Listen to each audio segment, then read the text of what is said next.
नमस्कार साथियों, बहुत बहुत स्वागत है आप सबका आपके अपने फेवरेट प्लेटफॉर्म पर। मैं आपका वकील दोस्त एडवोकेट आशुतोष पांडे। मैं दोबारा आप सभी का अपने चैनल में बहुत बहुत स्वागत करता हूं। आपके द्वारा बहुत सारा प्यार मिल रहा है।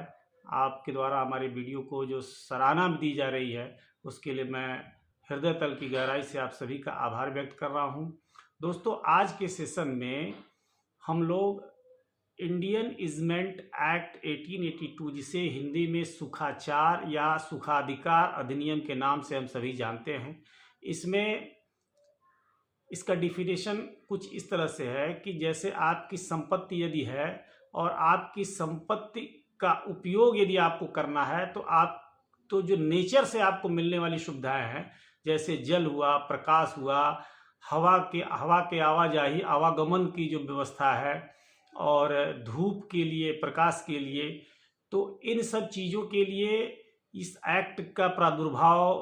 भारतीय कानून में किया गया था, जिसके बारे में आज हम सभी विस्तृत रूप से इसके बारे में एक एक पॉइंट को बखूबी समझने वाले हैं कि क्या है सुखाचार अधिनियम या सुखाधिकार अधिनियम। और इसके लिए आज हमारे साथ जुड़े हैं सिविल कोर्ट गोरखपुर के अति वरिष्ठ अधिवक्ता पंडित शेष नारायण पांडे जी। मैं आपका बहुत बहुत स्वागत करता हूं अपने इस चैनल में। और सर, मैं आपसे ये जानना चाहता हूँ या हमारे दर्शकों को कृपया ये बताने का कष्ट करें कि हम किसी संपत्ति के मालिक होते हुए कैसे वंचित हो जाते हैं सुखाचार से, या कब हम सुखाधिकार अधिनियम का प्रयोग करके कोई पिटिशन ला सकते हैं या कोई केस कर सकते हैं, या किन किन परिस्थितियों में हम सुखाचार अधिनियम का लाभ ले सकते हैं। सुखाचार अधिनियम जो भारत में बनाया गया वह दूसरे के ज़मीन पर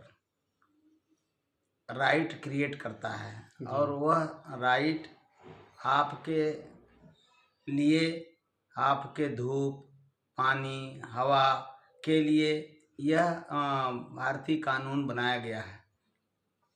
जैसा कि आप मकान बनाए हुए हैं और मकान पर जाने के लिए आप किसी दूसरे के ज़मीन से हो करके जाते हैं जी। और अगर जाते समय काफ़ी लंबा दूरी, यानी मतलब 30 वर्ष ज़्यादा हो गया है और लगातार आ रहे हैं और कोई रोक टोक नहीं है, खुल्लम खुल्ला बिना रोक टोक अगर अपने निर्बाध रूप से अपने मकान पर आ रहे हैं और जा रहे हैं, कोई उसमें रोक नहीं रहा है, तो आपको सुखाधिकार का अधिकार प्राप्त हो जाता है। धारा 60 के अंतर्गत आप जो है सुखाचार अधिनियम या इंडियन इजमेंट्री राइट एक्ट के तहत आप अगर कोई व्यवधान पैदा करना चाहता है या रोकना चाहता है या आपका रास्ता बंद करना चाहता है, तो उसके लिए आप सिविल कोर्ट गोरखपुर में या किसी अन्य सिविल कोर्ट में जहां आप रहते हों वहां जा कर के सिविल राइट जो सुखाधिकार अधिनियम के तहत आपको प्राप्त हो चुका है उसके तहत बाद ला सकते हैं।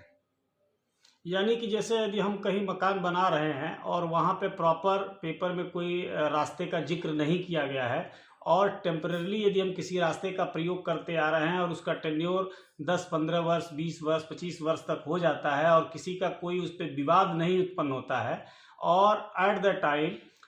कोई व्यक्ति आता है और कहता है कि ये प्रॉपर्टी हमारी है, आप इधर से नहीं जा सकते, तो ऐसी स्थिति में हम एक वाद ला सकते हैं अपने रास्ते के लिए जी, सुखाचार अधिनियम के तहत। जी, बाद आप ला सकते हैं अगर आपको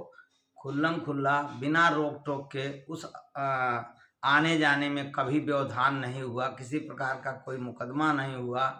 तो यह सुखाचार आपको प्राप्त हो जाएगा। और वह ज़मीन भले आपकी नहीं है, दूसरे की ही है, लेकिन आपका रास्ता नहीं रोक सकता। वह निश्चित रूप से उस रास्ते पर आप क्लेम कर सकते हैं सिविल राइट और सिविल कोर्ट में बाद ला सकते हैं। तो सर, जरा हमारे दर्शकों को ये बताएं कि धूप और पानी के लिए हम किस प्रकार का वाद ला सकते हैं यदि अगर कोई हमारा धूप और पानी रोक रहा है। देखिए, उसमें प्राविधान यह है कि अगर आप की धूप या पानी जो आपका आ रहा है एक ही तरफ से, इसके अलावा अन्य कोई आपका विकल्प नहीं है मकान में कि अन्य 3 तरफ अगर मकान बन गया है, एक ही तरफ आपको मिल रहा है और उसको कोई रोकने का कोशिश कर रहा है तो वह नहीं रोक सकता है, क्योंकि आपको यह अधिकार परमात्मा द्वारा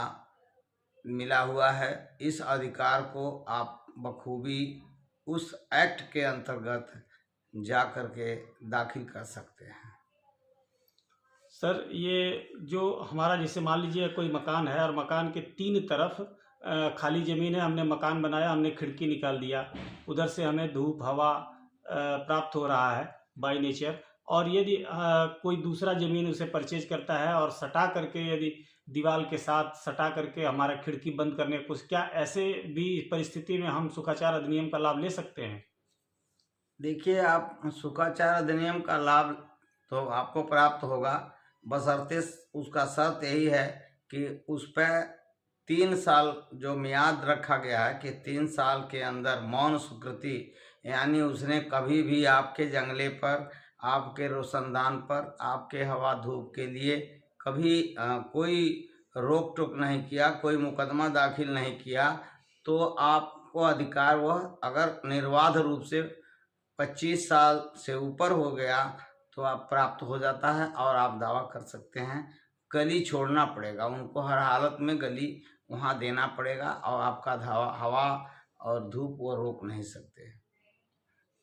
धन्यवाद सर, बहुत बहुत धन्यवाद, बहुत बहुत आभार आपका अपना कीमती समय देने के लिए। तो दर्शकों, इस प्रकार आपने देखा कि सुखाचार अधिनियम इंडियन इजमेंट एक्ट 1882 हम सभी के लिए कितना ही ज़्यादा महत्वपूर्ण है। और यदि आप कहीं मकान बना के रह रहे हैं, किसी रास्ते से यदि आप आ रहे हैं, जा रहे हैं, भले ही वो रास्ता आपके पेपर में या आपके रजिस्ट्री के समय दर्ज नहीं किया गया है,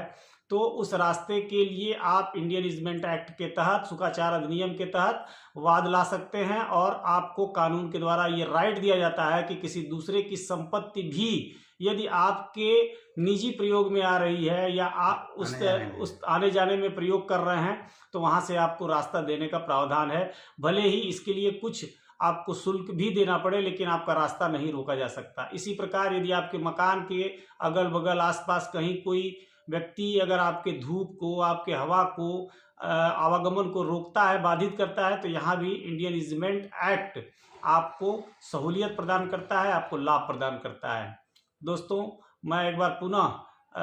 अपने अतिथि पंडित शेष नारायण पांडे जी का बहुत बहुत स्वागत करता हूं और आभार प्रकट करता हूं कि आपने अपना कीमती समय दिया। धन्यवाद। अगले किसी टॉपिक पे हम पुनः मिलेंगे, तब तक के लिए जय हिंद।